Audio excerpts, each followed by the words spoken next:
Buonasera e benvenuti a questa edizione del telegiornale. Vediamo insieme i principali titoli. Corruzione, rinviato a giudizio Luca Sammartino, l'ex assessore regionale all'agricoltura, è accusato di 2 presunti casi di corruzione, processo abbreviato per altre 10 persone. Ho buttato io la benzina addosso alla ragazza, ammette le sue responsabilità. Una delle 2 donne fermate a Catania per aver dato fuoco a una 26enne dopo una lite tra famiglie, nega ogni addebito l'altra indagata. Il 1° ottobre di 15 anni fa l'alluvione di Giampilieri. Il fiume di fango travolse e uccise 37 persone, 200 gli evacuati. Fu la prima occasione nella quale si è toccata con mano la fragilità del territorio. Domato il vasto incendio esploso ieri vicino al cimitero di Catania, che era stato evacuato. Secondo le prime ipotesi, il rogo è doloso, aperta un'inchiesta. Messina, arrestati 9 narcotrafficanti che facevano entrare la droga dentro il carcere di Barcellona Pozzo di Gotto, nascondendola anche dentro le pietanze. Il capobanda era un detenuto.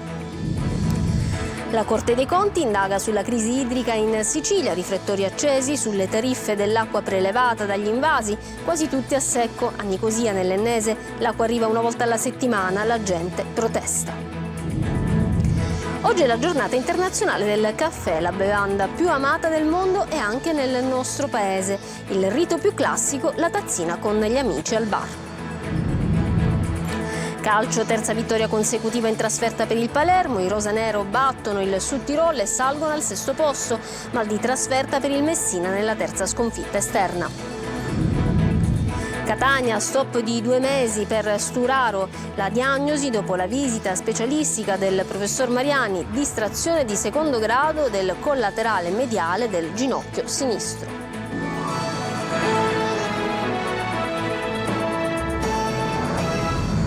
Bentrovati. Il deputato regionale Luca Sammartino rinviato a giudizio per 2 casi di corruzione emersi nell'ambito dell'inchiesta Pandora che ha investito il comune di Tremestieri Etneo nel Catanese. Sentiamo i dettagli da Luca Ciliberti. Il GUP di Catania, Ottavio Grasso, che ha accolto la richiesta della Procura di Catania, ha rinviato a giudizio il deputato regionale Luca Sammartino, leader della Lega in Sicilia, accusato di 2 presunti casi di corruzione emersi nell'ambito dell'inchiesta Pandora. Secondo l'accusa, Sammartino avrebbe favorito il proprietario di una farmacia a Tremestieri Etneo impegnandosi per impedire l'apertura a un suo concorrente in cambio di appoggio elettorale per la candidata alle europee che lui sosteneva nel 2019 con il PD. Il secondo caso riguarda 2 carabinieri del nucleo di polizia giudiziaria della Procura che avrebbero fornito notizie su eventuali indagini nei confronti suoi e bonificato da eventuali cimici la sede della sua segreteria. A processo con Sammartino andranno altri 11 imputati. La prima udienza è fissata per il 14 marzo del 2025. Lo scorso 17 aprile Sammartino si era dimesso da vicepresidente della regione siciliana e da assessore all'agricoltura dopo essere stato sospeso dalle funzioni pubbliche dal GIP, provvedimento poi confermato anche dal Tribunale del Riesame. Il deputato ha sempre contestato le accuse esprimendo la piena fiducia nella magistratura. Nell'ambito della stessa inchiesta hanno chiesto l'accesso al patteggiamento l'ex consigliere comunale Mario Ronzisvalle, allora consulente del sindaco Giuseppe Puccio Monaco e il professionista Paolo Di Loreto. La decisione sarà adottata il 7 ottobre. Saranno processati invece con il giudizio abbreviato altri 10 imputati, tra loro l'ex sindaco di Tremestieri Etneo Santirando e Pietro Alfio Piero Cosentino e 2 presunti esponenti di spicco di Cosa Nostra, Santa Paola Francesco e Vito Romeo, quest'ultimo cognato di Cosentino. I 4 sono accusati di scambio politico-mafioso per le amministrative del 2015. Confessa una delle 2 donne fermate a Catania per aver dato fuoco a una 26enne, ma si difende sostenendo di aver avuto con sé per caso il liquido infiammabile. L'altra indagata nega ogni responsabilità. La lite avrebbe inizialmente coinvolto 2 ragazzine che si contendevano un fidanzato e si sarebbe poi allargata alle rispettive famiglie. Roberta Lunghi. Ha ammesso di avere spruzzato e acceso il liquido infiammabile, ma ha sostenuto che la bottiglia con la benzina l'aveva già con sé per caso, in una versione che escluderebbe così la premeditazione del gesto. Una delle 2 donne fermate domenica dalla squadra mobile di Catania con l'accusa di tentato omicidio durante l'udienza di convalida del fermo davanti al GIP all'interno del carcere di Piazza Lanza a Catania ha dunque ammesso la responsabilità del gesto di avere procurato ustioni alla 26enne che era solo intervenuta per sedare una lite tra famiglie, nata tra due ragazzine per un fidanzato conteso e poi allargatasi alle rispettive famiglie. La vittima, accidentalmente coinvolta, è ancora in gravi condizioni all'ospedale Cannizzaro di Catania, con ustioni sul 20% del corpo. Anche un suo familiare, nel tentativo di soccorrerla, si era bruciato le mani. L'altra fermata ha escluso invece ogni responsabilità, sostenendo di essere scesa dall'auto solo pochi istanti durante la rissa scoppiata in strada fra le famiglie. La donna, che ha fatto parziali ammissioni, ha escluso che la coindagata abbia avuto un ruolo nella vicenda, ma secondo gli investigatori entrambe avrebbero materialmente partecipato all'aggressione. Le indagini comunque proseguono per individuare eventuali altri responsabili.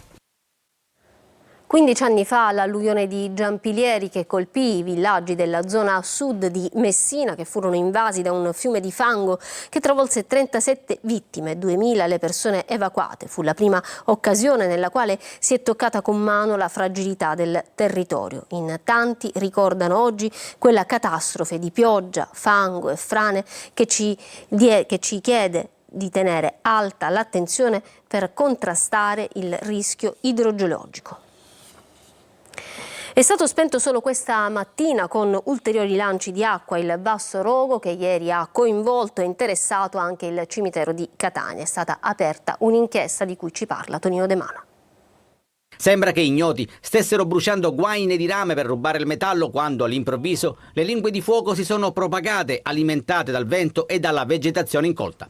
L'incendio ha lambito il cimitero monumentale, costringendo i soccorritori ad evacuare l'ala delle colombaie ed alcune confraternite per agevolare l'intervento dei vigili del fuoco. La Catania Multiservizi ha aperto i cancelli, rendendo possibile l'accesso ai vigili del fuoco, che si sono subito precipitati sul posto facendo un grande intervento proprio in quest'area, evitando che le fiamme dalla parte esterna giungessero sugli alberi che si trovano proprio qui nei pressi delle colombaie. Visitatori costretti a lasciare in fretta e furia il Camposanto. Che eravamo qua, abbiamo visto tutto il fuoco che appicciava, perciò automaticamente sembrava che avevano acceso qualcosa così, invece no, era diverso perché ci siamo spaventati tantissimo. Si contano i danni, con intere zone del cimitero senza luce a causa dell'incendio che ha danneggiato un traliccio e la cabina elettrica. E poteva andare peggio, come sottolinea l'assessore Petralia. Il video che vedete si riferisce ad un intervento del 24 settembre scorso con la realizzazione di provvidenziali viali tagliafuoco. Già a fine settembre avevamo portato a termine le operazioni di realizzazione delle linee tagliafuoco e devo dire che queste hanno avuto effetto, perché comunque le fiamme sono fortunatamente rimaste lontane dalle abitazioni. Sull'incendio è stata avviata un'inchiesta. Al momento si procede contro ignoti. Messina, droga nascosta nei pasti del carcere di Barcellona Pozzo di Gotto, dove un detenuto costituiva il vertice di una associazione dedita al narcotraffico. Ci sono stati 9 arresti. Sentiamo Francesco Triolo. L'operazione è scattata alle prime ore dell'alba di oggi nell'Interland di Barcellona Pozzo di Gotto, nel messinese. Oltre 60 agenti hanno eseguito un'ordinanza di custodia cautelare in carcere emessa dal GIP di Messina su richiesta della direzione distrettuale antimafia della Procura, a carico di 9 soggetti. Il reato contestato è quello di detenzione e spaccio di sostanze stupefacenti, nonché associazione criminale dedita al narcotraffico. La vicenda ricostruita dagli agenti della polizia riguarda il presunto giro di droga nella zona e anche all'interno del carcere di Barcellona. La vendita al dettaglio della sostanza stupefacente infatti avveniva pure dentro la casa circondariale di Barcellona Pozzo di Gotto, dove veniva fatta entrare illecitamente, occultandone gli involucri all'interno di pietanze consegnate ad un detenuto che costituiva il vertice dell'associazione. Era poi la moglie che si preoccupava di dare esecuzione agli ordini impartiti dal marito dall'interno del penitenziario attraverso telefoni cellulari, visto che è stato appurato che l'uomo avesse un cellulare di piccole dimensioni a sua disposizione. La donna quindi rendicontava puntualmente i profitti economici, mantenendo un costante ed aggiornato elenco dei crediti concessi, preparando le pietanze in bottiglie di stupefacente per la successiva consegna all'interno del carcere, anche grazie al contributo inconsapevole di ignari corrieri. L'organizzazione gestiva anche una remunerativa attività di cessione all'ingrosso dello stupefacente ad un altro gruppo criminale gerarchicamente strutturato che gravitava principalmente nel comune di Milazzo e che si era gradualmente sviluppato anche in altri comuni limitrofi. Il cugino della vittima dello stupro di gruppo al Foro Italico a Palermo è stato assolto in un altro processo, sempre per violenza sessuale, perché il fatto non sussiste. Il racconto della 19enne non ha retto in questo processo. La giovane aveva denunciato il parente per abusi avvenuti un anno prima. La Corte dei Conti indaga sulla crisi idrica in Sicilia, riflettori accesi sulle tariffe dell'acqua prelevate dagli invasi, quasi tutti a secco. Luca Ciliberti.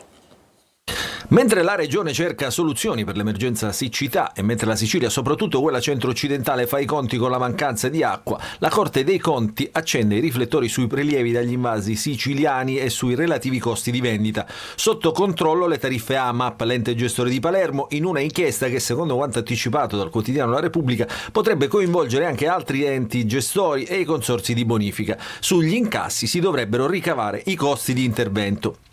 Già, perché la siccità in Sicilia non solo era prevedibile, ma era già stato denunciato da agricoltori, allevatori e associazioni. Le piogge scarseggiavano già dal 2023, tanto che lo scorso maggio il Consiglio dei Ministri aveva deliberato lo stato d'emergenza nazionale con un primo stanziamento di 20 milioni di euro per la regione. Poca roba, ma utili per alcuni interventi immediati. Secondo l'Istat, nel 2022 in Sicilia la perdita idrica nella fase di immissione in rete dell'acqua per usi autorizzati è stata del 51,6%. Tutti gli invasi regionali oggi sono in gravissima sofferenza. Le immagini del lago di Pergusa prosciugato hanno fatto il giro d'Italia, ma non è il solo. I risultati nell'area della piana di Catania, ad esempio, soffrono gli agrumeti. Sulle Madonie il raccolto di grano e foraggio è a zero. Sui 29 bacini idrografici regionali, 9 sono completamente a secco, cioè a meno dell'1% di capacità, e ben 10 hanno meno del 4% di acqua. E le piogge di agosto sono state pressoché ininfluenti. Adesso, più che interventi spot, servirebbe programmazione e interventi strutturali a lunga scadenza. Ancora la crisi idrica, andiamo a Nicosia, nell'Ennese, che ha raggiunto livelli critici, dove appunto la crisi idrica ha raggiunto livelli critici, organizzata una protesta simbolica con un water attaccato alla fontana principale. Tra siccità e infrastrutture fatiscenti l'acqua arriva solo una volta alla settimana, come ci racconta Gerry Italia.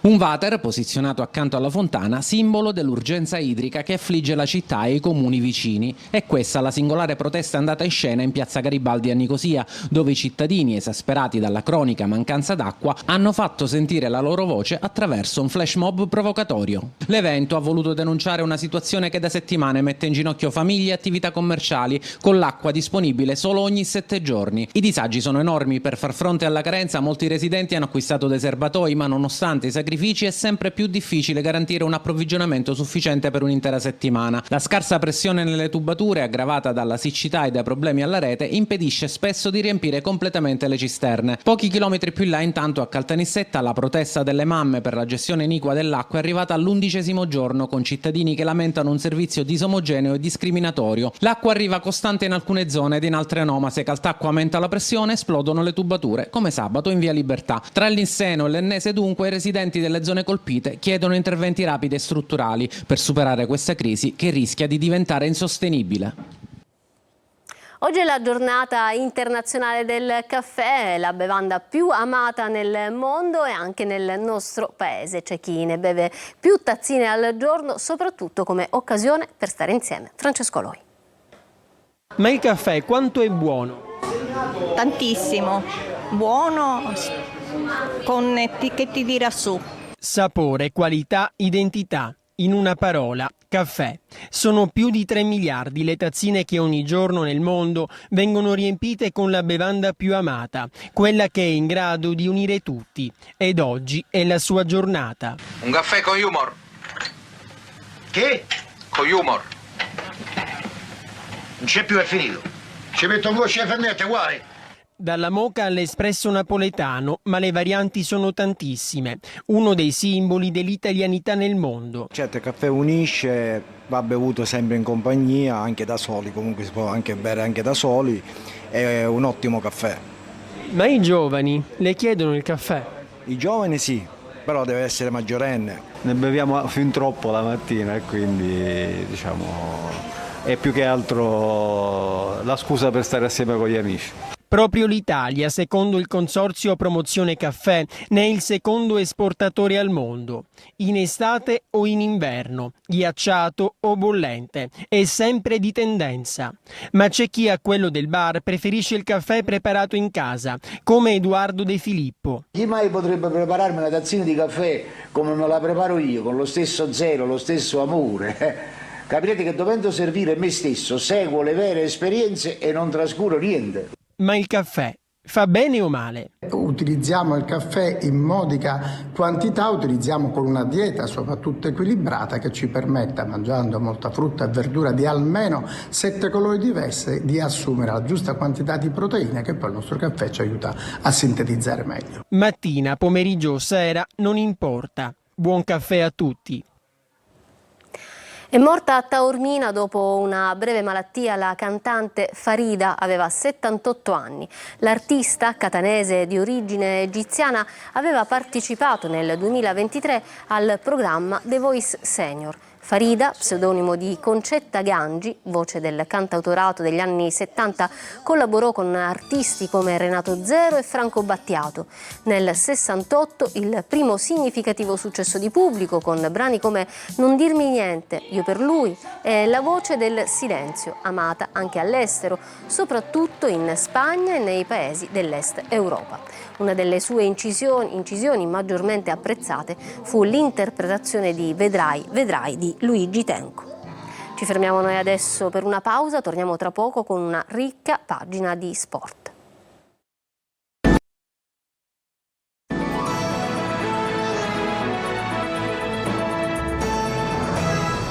Ritorniamo in studio con lo sport, il calcio, terza vittoria consecutiva in trasferta per il Palermo che ieri ha piegato il Sud Tirol con il punteggio di 3-1. In rete Bania, Daichete e Insigne. Sentiamo Marco Gullà. Il Palermo si conferma squadra da trasferta, ottiene la terza vittoria di fila lontano dal Barbera ed espugna il Druso con una prestazione che ha cancellato quella opaca di Coppa Italia a Napoli. 3-1 al Sud Tirol e 3 punti d'oro per la formazione rosanero, adesso sesta e con un pieno di entusiasmo dopo la vittoria di Bolzano. Dionisi torna al 4-3-3, Leduaron, Henry e Di Mariano in avanti, ritmi bassi all'inizio del match, il Sud Tirol ha un piglio più aggressivo ma è il Palermo a trovare il vantaggio. Punizione ben battuta da Ranocchi e colpo di testa del difensore turco Bania che porta in vantaggio il rosanero. La partita cambia, i siciliani hanno un'altra marcia e giocano bene sugli esterni. Nel finale di tempo il Palermo è vicino al raddoppio, bella palla di Di Mariano per Henry che non riesce però a controllarla davanti a Poluzzi. La ripresa è aperta da una doccia fredda per il rosa, strepitosa punizione di Casiraghi, palla in rete, 1-1. Ma la paura dura poco, sempre Ranocchia confeziona un altro grande assist, questa volta per Diakite, spizzicata di testa e palla in rete, 2-1. La girandola di sostituzioni porta un altro cambio di risultato. Il subentrato Roberto Insigne, al termine di un'azione orchestrata da Brunori e Segre, arrotonda lo score in favore del Palermo. Ma la partita è stata positiva, difficile, equilibrata, più nel primo tempo che nel secondo, e abbiamo fatto veramente bene dopo l'1 pari, ma abbiamo approcciato benissimo, siamo passati in vantaggio su palla inattiva, abbiamo fatto un altro gol su palla inattiva, una cosa che ci stava mancando, e abbiamo qualità anche per far gol in queste situazioni. Prossimo impegno per il Palermo in casa domenica contro la Salernitana. Perde invece il Messina ieri sera a Picerno, sconfitta per 2-0. Dopo un primo tempo equilibrato, i giallorossi subiscono 2 reti nel finale con Cardoni e Petito. Sergio Colosi. Solito Messina anche a Picerno, prima si difende bene, crea qualcosa, poi si distrae, va sotto e la reazione è inesistente. 2-0 per i lucani in vetta insieme al Benevento, mentre il Messina comincia a stabilirsi nella bassa classifica, dove ha sempre vissuto con Sciotto in Serie C. Modica sceglie Liena Triello, ma non rinuncia a Luciani, bocciato anche questa volta. Turnover per Tomei, sorpresa del girone. Primo tempo trascorso a studiarsi e annullarsi. Curtosi così decisivo su Graziani, intervento più semplice su Sant'Arcangelo. Il Messina arriva in porta per demerito di Gilli, che sfiora l'autorete sull'incursione di Lia. Ripresa sempre sotto ritmo, le emozioni sono rare. Pedicillo trova la deviazione di Merelli sul suo destro a giro. Al minuto 31 Maiorino pesca in aria Cardoni, che anticipa Ortisi e batte Curtosi a difesa schierata. Sciotto sceglie la gioventù, incassa i soldi del minutaggio e il Messina ne paga le conseguenze. Minuto 40, Curtosi impacciato sulla punizione dello stesso Maiorino e Petito raddoppia. Il Picerno ringrazia 2 volte, i giallorossi portano a casa qualche complimento e la terza sconfitta esterna. Brutte notizie invece in casa del Catania, stop di 2 mesi per Sturaro, la diagnosi dopo la visita del professor Mariani, distrazione di secondo grado del collaterale mediale del ginocchio sinistro. Sentiamo. Le vittorie di Benevento e Picerno hanno allungato la distanza del Catania dalla vetta della classifica adesso a 3 punti. Cambia poco per i rossazzurri in questo momento, che reduci dal successo contro l'ex capolista Monopoli mettono nel mirino la trasferta di Caserta di domenica prossima con una rinnovata fiducia e con l'entusiasmo di chi sa che può solo crescere. I rossazzurri da oggi preparano la gara contro i Campani al ritmo di un allenamento al giorno. Non arrivano però buone notizie alla visita che Stefano Sturaro ha effettuato a Roma dal professor Mariani presso la clinica Villa Stuart. Il controllo ha evidenziato una distrazione di secondo grado del legamento collaterale mediale del ginocchio sinistro, almeno un paio di mesi di stop per lui. Su Gherardi invece, che manca dalla gara contro il Cerignola, Toscano era stato piuttosto ottimista per un recupero in vista proprio della gara contro la Casertana, ma sarà solo l'esito degli allenamenti settimanali a dare un responso definitivo, cioè se il difensore centrale è riuscito a superare i problemi muscolari che lo hanno fermato. La Casertana è reduce dal pareggio di Cerignola e la sfida contro il Catania apre per i Falchetti un ottobre di fuoco con tanti derby, dall'Avellino al Benevento sino a quello con la Cavese. Per questo c'è grande attesa per la sfida di domenica, perché vogliono iniziare bene questo cammino e rilanciarsi in classifica. Contro il Catania non ci sarà uno dei tanti ex della gara. A Cerignola infatti è stato espulso Contec, che è stato squalificato e salterà la sfida contro i rossazzurri. Bene, per stasera è tutto, io vi lascio alla programmazione di Antenna Sicilia, grazie per essere stati con noi e buon proseguimento di serata. Arrivederci.